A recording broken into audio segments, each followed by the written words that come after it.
பண்டரிபூர் அப்படிங்கிற க்ஷேத்திரத்தில் பாண்டுரங்க விட்டலன் எப்படி எழுந்தருளினான், அது எழுந்தருளினதுக்கு காரணமாக இருந்த புண்டலீகர் அப்படிங்கிற சரித்திரத்தை தான் இன்று பாண்டுரங்க நல்கடாட்சத்தால் தியானிக்கப் போகிறோம். கிட்டத்தட்ட 5ஆம் 6ஆம் நூற்றாண்டு காலங்களில் ஸ்ரீமன் நாராயணனுடைய பக்தர் ஒருத்தர் இருந்தார். அவருடைய பேர் தான் புண்டலீகர். விட்டலனும் ருக்மணியுமே அவரோட வாசலில் நிற்கும் பொழுது அவர் என்ன சொல்லார், பாண்டுரங்கன் கிட்டக்க, இங்கே பாருப்பா, உன்னை பார்க்கறதுக்கெல்லாம் எனக்கு நேரம் இல்லை அப்படின்னு சொல்லி ஒரு செங்கலை தூக்கி போட்டு நீ அது மேலே நில்லு அப்படின்னு சொல்லிடுறார். பாண்டுரங்கனுக்கு அவ்வளவு சந்தோஷம். தாய் தந்தையர் மீது இப்படி ஒரு அற்புதமான பக்தியை வைத்து ஒரு பற்று வைத்திருக்கக்கூடிய ஒரு பக்தன் இருக்கிறாரு அப்படின்னு பாண்டுரங்கனும் ருக்மணியும் அனுகிரகம் செய்தார்கள் அந்த பக்தருக்கு அப்படின்னு சொன்னால், அந்த புண்டலீகனுடைய முன்கதையை நாம் தெரிந்து கொள்ள வேண்டும். இந்த புண்டலீகன் அப்படிங்கிற முன்னாடி பார்த்தோம்னா, அவர் 5ஆம் 6ஆம் நூற்றாண்டு காலங்களில் வாழ்ந்து வந்தார். அவருடைய தாய் தந்தையருடைய பெயர் அப்படின்னு பார்த்தோம்னால் ஜானுதேவ் முக்தாபாய் அப்படிங்கிற தாய் தந்தையர். வாழ்ந்த இடம் பேர் என்ன அப்படின்னு பார்த்தோம்னால் திண்டீர்வன் அப்படின்னு சொல்லி, திண்டீர்வன் அப்படிங்கிறது தான் அந்த மகாராஷ்டிராவில் இருக்கக்கூடிய அந்த க்ஷேத்திரத்துடைய பெயர். இப்பொழுது நமக்கு தமிழ்நாட்டில் இருக்கக்கூடிய திண்டிவனமும் ஞாபகத்தில் வரும். சரி, புண்டலீகன் அப்படிங்கிறவன் ரொம்ப எப்படி அவங்க அப்பா அம்மா கிட்டக்க எப்பொழுதும் பக்தியுடனே அன்புடனே இருந்து கொண்டிருந்தார். ஆனால் திருமணம் நடந்த பிறகு புண்டலீகனுடைய அவர் தாய்ந்தரிடம் எப்படி நடந்து கொள்வது அப்படிங்கிற அந்த ஒரு விதம் மாற ஆரம்பிக்கிறது. அப்பா அம்மா கிட்டக்க அந்தளவுக்கு அன்பாக நடந்து கொள்ளலை. அப்பா அம்மா கிட்டக்க என்ன வேலை வாங்க முடியுமோ அதெல்லாம் வேலை வாங்கிட்டு இப்படியே புண்டலீகனுடைய வாழ்க்கை நடந்து கொண்டிருக்கிறது. இந்த அப்பா அம்மாவை எப்பவுமே கோவப்பட்டு பேசிட்டு இருந்தார், திட்டின்னு இருக்கான்னு காரணத்தை என்னுடைய ஏச்சு பேசலாம் நம்மளால் கேட்க முடியல அப்படின்னு சொல்லி அந்த கணவனும் மனைவியும் என்ன முடிவெடுக்கிறார்கள் அப்படின்னு சொன்னால், நம்ம இங்கேருந்து சென்று விடலாம், காசி க்ஷேத்திரத்துக்கு சென்று விடலாம் அப்படின்னு சொல்லி அந்த கணவனும் மனைவியும் முடிவெடுக்கிறார்கள். அப்பொழுதாவது அவருடைய கஷ்டங்கள் விடுமா அப்படின்னு பார்த்தால் பாண்டுரங்கனுடைய சித்தம் அவ்வாறு இல்லை. ஏன்னால் புண்டலீகனுடைய மனைவிக்கு தெரிந்து போய்விட்டது, தாய் தந்தையர் எப்படி இங்கேருந்து கிளம்ப போகிறார்கள் அப்படின்னு சொல்லி அந்த க்ஷேத்ராதனத்துக்கு. அதே க்ஷேத்ராதனத்தில் தன் மனைவியும் நானும் செல்ல போகிறேன் அப்படின்னு முடிவு பண்ணிடுறா.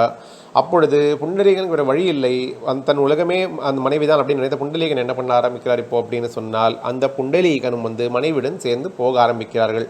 அப்போது இவங்க குடும்ப சகிதமாக க்ஷேத்ராடனம் போகிறார்கள். ஆனால் இதில் விந்தை என்ன அப்படின்னு பார்த்தால், அந்த மகனும் மனைவியும் ஒரு குதிரை மேலே சவாரி செய்து கொண்டு கம்பீரமாக நடைபெற்று கொண்டே போய்கொண்டிருப்பார்கள். இவர்கள் நடந்து நடந்து நடந்து வருவார்கள். இந்த முதியவர்கள் 2 பேரும் இப்படியே போய்கொண்டிருந்து சாயங்காலம் ஏதாவது இடத்துல அந்த அந்த போகிறவர்கள் எல்லாம் ஒரு இடத்துல நின்று ஓய்வெடுக்கலாம், இரவில் உணவு சாப்பிட்டுட்டு ஓய்வெடுக்கலாம். அப்படிங்கிற போது என்ன பண்ணுவான், இந்த மகன் மறுபடியும் சென்று அந்த குதிரைக்கெல்லாம் எந்தெந்த சாப்பாடு கொடு, இந்த குதிரையெல்லாம் பராமரிப்பதெல்லாம் நீ செய் அப்படின்னு சொல்லி மறுபடியும் தன்னுடைய தாய் தந்தையருக்கு ஏதாவது வேலையை அப்பொழுதும் சொல்லி கொண்டிருப்பான். தாய் தந்தையர் நினைக்க ஆரம்பித்தார்கள், எங்களுக்கு ஒரு விடுவு காலமே இல்லையா சுவாமி, எங்கே போனாலும் இந்த கஷ்டம் தொடர்ந்து கொண்டே இருக்கிறது அப்படின்னு சொல்லி அவர்கள் மனதில் அப்படியே நினைத்து கொண்டே இருந்தார்கள். இதெல்லாம் தெரியாதவனாக இருப்பானா பாண்டுரங்கன்.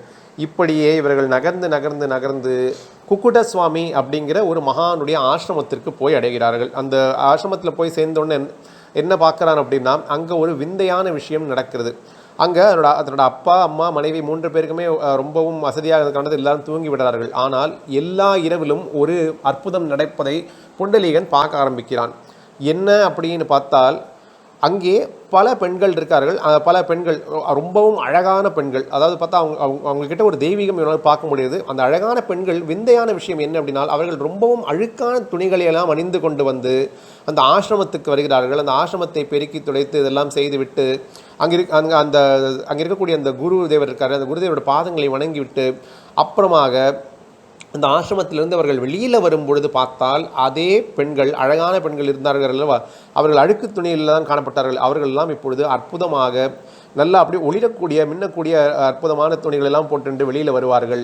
இதை புண்டலீகன் 1 நாள் 2 நாள் 3 நாள் பார்த்து கொண்டே இருக்கான். புண்டலீகனுக்கு அந்த பெண்களை பார்த்த உடனே ஏதோ ஒரு ஈர்ப்பு ஏற்பட்டு இவர்களிடம் ஏதோ ஒரு தெய்வ சக்தி இருக்குங்கிறத கூட புரிந்துக்கிற அளவுக்கு புண்டலீகனுடைய மனது சரியாக வேலை செய்ய ஆரம்பிக்கிறது.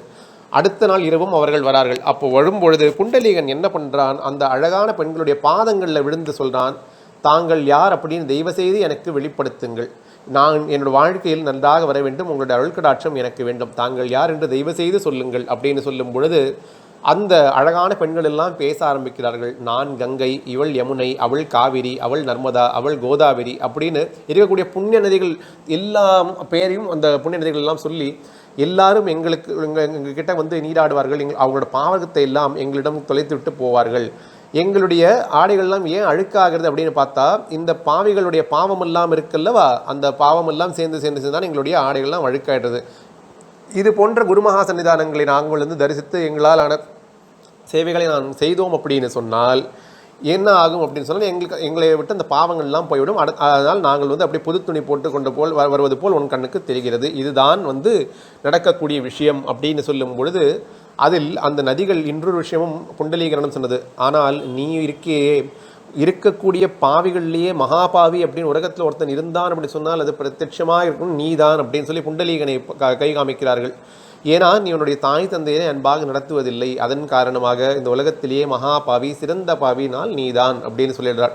இந்த வார்த்தையை கேட்ட அடுத்த க்ஷணமே புண்டலீகனுடைய மனதில் ஒரு மாற்றம் நடக்க ஆரம்பிக்கிறது.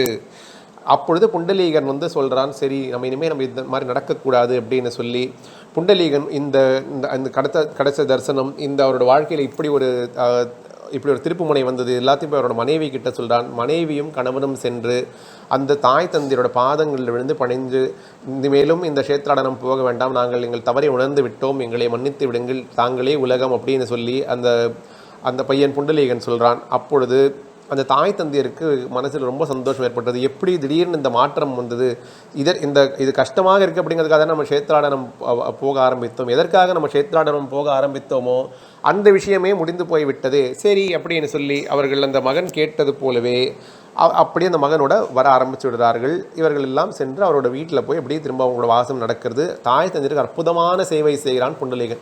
இறைவன் அப்படிங்கிறது இருந்தது அப்படின்னு சொன்னால் எனக்கு என் தாய் தந்தையர் தான் அப்படின்னு சொல்லி புண்டலீகன் வாழ ஆரம்பிக்கிறார். அப்படி வாழ ஆரம்பித்து கொண்டிருக்கும் பொழுது கிருஷ்ணர் வந்து ஒரு அற்புதத்தை செய்கிறார். துவாரகையில் இருக்கார் இல்லையா கிருஷ்ணர், திடீர்னு பார்த்தா அவருக்கு என்னன்னா ஒரு மதுராவில் அவர் வாழ்ந்த காலங்கள் எல்லாம் அவருக்கு ஞாபகம் வருது. எப்படி வந்து அங்கே இருக்கக்கூடிய அந்த கோபியர்களுடன் அவர் விளையாடுவார், அங்கே இருக்கக்கூடிய நண்பர்களுடன் விளையாடுவார், அந்த பசுக்களுடன் விளையாடுவார், அவருடைய நண்பர்களை பார்க்கணும், கோபியர்கள் பார்க்கணும். குறிப்பாக கிருஷ்ணருக்கு ரொம்பவும் பிடித்த ராதாராணியை பார்க்க வேண்டும் அப்படிங்கிற ஆசை கிருஷ்ணருக்கு வந்துடுறது. சரின்னு இப்போ அந்த இடத்துக்கு போனால் அவருக்கு தெரியாமல் ஒன்றும் இல்லை, ராதை எப்பொழுதோ இறந்து விட்டாள். இப்பொழுது ராதாராணி மறுபடியும் பார்க்க வேண்டும், பரமாத்மாவுக்கே ஆசை வந்தால் என்ன பண்ணுவார், மறுபடியும் ராதாராணியை உயிர்ப்பித்து மறுபடியும் கொண்டு வந்துடுறார். ராதாராணி கிட்ட உட்காந்து பேசின்னு இருக்கார் அவரோட அரண்மனையில். ராதாராணியும் கிருஷ்ண பரமாத்மாவும் பேசிக்கொண்டிருக்கும் பொழுது கிருஷ்ண பரமாத்மாவுக்கு ஒரு சோதனை வருது. என்ன அப்படின்னா, ருக்மணி தாயார் அங்கே உள்ள வரா. ருக்மணி தாயார் உள்ளே வரும் பொழுது அந்த அறைக்குள்ள கிருஷ்ணர் எழுந்துடுறார். ஆனால் ராதை எழுந்திருக்கவில்லை. அதாவது ருக்மணி வந்து அந்த அரசி அப்படிங்கிற அந்த அரசி கொடுக்க வேண்டிய மரியாதையை ராதை கொடுக்கவில்லை அப்படிங்கிற ஒரு கோபம் ருக்மணி தேவிக்கு வந்து ருக்மணி தேவி துவாரகையை விட்டு கோவத்துடன் சீற்றத்துடன் கிளம்பி போயிடுறா. அங்கே எங்கே போயிடுறா ருக்மணி தேவி அப்படின்னு பார்த்தோம்னா, இந்த திண்டீர் வன் அப்படிங்கிற இந்த வனத்திற்கு வந்துடுறா ருக்மணி தாயார். கிருஷ்ணரும் ருக்மணி தாயாரை எப்படியாவது நம்ம ஏதாவது சரிப்படுத்தி விட வேண்டும் அப்படின்னு சொல்லி அவ்வளோ கஷ்டப்பட்டு அங்கிருந்து வரார். இப்பொழுது கிருஷ்ணர் எங்கே போகிறார்னா, முதல்ல மதுரா போகிறார், அப்புறம் கோகுலத்துக்கு போகிறார். அங்கே இருக்கக்கூடிய அந்த பசு மேய்ப்பவர்கள், அந்த அவருடைய நண்பர்கள் எல்லாரையும் பார்க்குறார், அந்த பசுக்களை எல்லாம் பார்க்குறார். எல்லாரும் தேடுறார்கள். கோவர்தனகிரிக்கு போய் தேடுறார். அங்கேயும் ருக்மணி தேவியை காணவில்லை. இப்படியே சென்று சென்று சென்று சென்று கடைசியில் எங்கே போய் முடிகிறது அப்படின்னு பார்த்தோம்னா, பீமா நதி, அதாவது அதற்கு சந்திரபாகா நதி அப்படின்னு மகாராஷ்டிரத்தில் பேர். அந்த சந்திரபாகா நதிக்கரையில் போகிறார். அங்கே போய் கிருஷ்ணரும் அவரோட நண்பர்களும் கோபாலபுரம் அப்படிங்கிற இடத்துல ஒரு வழியாக கிருஷ்ணர் வந்து திண்டீர் வனம் அப்படிங்கிற அந்த வனத்துக்கு வந்துடுறார். அங்கே ருக்மணி தேவியை பார்த்துடுறார். கிருஷ்ணரை பார்த்த அடுத்த க்ஷணமே ருக்மணி தேவிக்கு இந்த கோபம் எல்லாம் போய்விட்டது. சரி வா, இப்பொழுது நாம் இருவரும் சேர்ந்து எங்கேயாவது செல்வோம் அப்படின்னு சொல்லி ருக்மணி தாயாரை கொண்டு பரமாத்மா நடக்க ஆரம்பிக்கிறார். அப்பொழுதுதான் இந்த புண்டலீகனோட வீட்டுக்கு போகிறார்.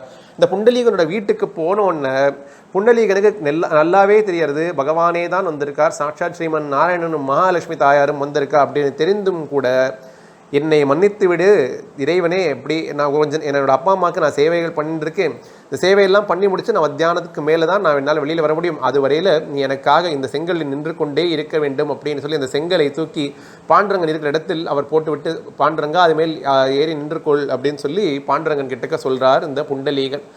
அப்பொழுது புண்டலீகனுடைய அந்த வேண்டுதலுக்கு இணங்க கிருஷ்ணரும் ருக்மணி தாயாரும் அந்த செங்கல் மேல் ஏறி நிற்க ஆரம்பிக்கிறார்கள். அங்கேயே இருந்து கிருஷ்ணர் என்ன சொல்கிறார்னா, எனக்கு ஏனப்பா உன் மீது கோபம் வர வேண்டும், தாய் தந்தையரே தெய்வம் அப்படின்னு வணங்கக்கூடிய உன்னை பார்த்ததில் எனக்கு ரொம்பவும் சந்தோஷம், நான் உன்னை ஆசீர்வதிக்கிறேன் அப்படின்னு கேட்கும் பொழுது புண்டலீகன் லோகக்ஷேமத்துக்காக உன்னை வேண்டி கேட்டுக்கொள்கிறார். நீங்கள் தான் வந்து நின்றுட்ட இல்லையா, எப்பவுமே இதே இடத்துல நீ பாண்டுரங்கனாக எல்லாருக்கும் அனுகிரகம் செய்து இங்கே வரவர்கள் எல்லாருக்கும் நீ வந்து அனுகிரகம் செய்து அவர்களுடைய கஷ்டங்கள் எல்லாம் போக்கி அருள வேண்டும் இறைவா அப்படின்னு புண்டலீகன் வேண்டி கேட்டுக்கொள்கிறான்.